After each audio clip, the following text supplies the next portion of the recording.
Nature ప్రేమికులకు, adventure ప్రియులకు good news. Guntur జిల్లా చారిత్రక కట్టడం కొండవీడు కోట ఇప్పుడు అడ్వెంచర్ టూరిజం హబ్ గా మారుతోంది. ప్రకృతి ఒడిలో సాహసయాత్రకు పర్యాటకుల నుంచి భారీ స్పందన లభిస్తోంది. పల్నాడు జిల్లా కలెక్టర్ ఆదేశాలు, జిల్లా ఫారెస్ట్ అధికారి కృష్ణప్రియ సహకారంతో కొండవీడు కోటలో ప్రత్యేక అడ్వెంచర్ క్యాంపెయిన్ కార్యక్రమాలు నిర్వహిస్తున్నారు. శనివారం సాయంత్రం నుంచి ప్రారంభమైన ఈ ఈవెంట్ కు కుటుంబాలు, యువత, ప్రకృతి ప్రేమికులు పెద్ద సంఖ్యలో తరలివచ్చారు. పచ్చని కొండలు, చల్లని గాలులు, నక్షత్రాల వెలుగుల్లో నైట్ టెంటింగ్ అకామిడేషన్ పర్యాటకులకు ప్రత్యేక అనుభూతిని అందిస్తోంది. ట్రెక్కింగ్, క్యాంప్ ఫైర్, సంప్రదాయ ఆటలు, వినోదాత్మక గేమ్స్, నేచర్ వాక్ వంటి కార్యక్రమాలు సందర్శకులను ఆకట్టుకుంటున్నాయి. జిల్లా పరిపాలన, అటవీ శాఖ సమన్వయంతో జరుగుతున్న ఈ కార్యక్రమం ద్వారా బాధ్యతాయుత పర్యాటకాన్ని ప్రోత్సహించడంతో పాటు కొండవీడును రాష్ట్ర స్థాయి ఎకో టూరిజం డెస్టినేషన్ గా అభివృద్ధి చేయాలనే లక్ష్యంతో అధికారులు ముందుకు సాగుతున్నారు. ఈ సందర్భంగా విచ్చేసిన పర్యాటకులకు అఖిల భారత పంచాయతీ పరిషత్ జాతీయ ఉపాధ్యక్షులు,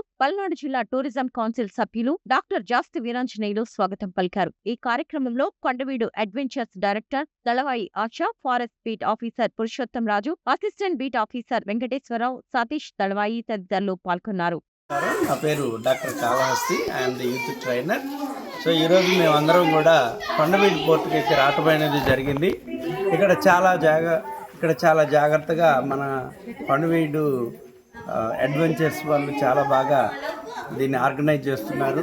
చాలామందిని, పిల్లల్ని, పెద్దవాళ్ళని అందరినీ కూడా మంచిగా ఎంటర్టైన్మెంట్ చేస్తూ వారికి ఏదేది ఉపయోగపడుతుందో ఈ యొక్క పోర్టులో ఉండేటటువంటి గొప్ప గొప్ప విషయాలు, అక్కడ పరిపాలనటువంటి విధి విధానాలు, ఇవి ఎలా ఏర్పాటు చేసింది, ఇక్కడ ఎటువంటి ఫెసిలిటీస్ ఉన్నాయి, ఈ ఫెసిలిటీస్ అన్నిటినీ యొక్క పర్యాటకులకి ఎలా అందించాలి అనేటటువంటి ఒక ప్రణాళికలను ఏర్పాటు చేసి స్టెప్ బై స్టెప్గా వీళ్ళు మంచి అడ్వెంచర్స్గా అందరికీ లైఫ్లో గుర్తుండిపోయేటట్టుగా చక్కగా ఆర్గనైజ్ చేస్తూ, అందరినీ ఎంటర్టైన్ చేస్తూ, అందరినీ ఉత్సాహపరుస్తూ చాలా ముందుకు తీసుకెళ్తున్నందుకు మా అభినందనలు తెలియజేస్తున్నాం కొండవీడు అడ్వెంచర్స్ వాళ్ళకి.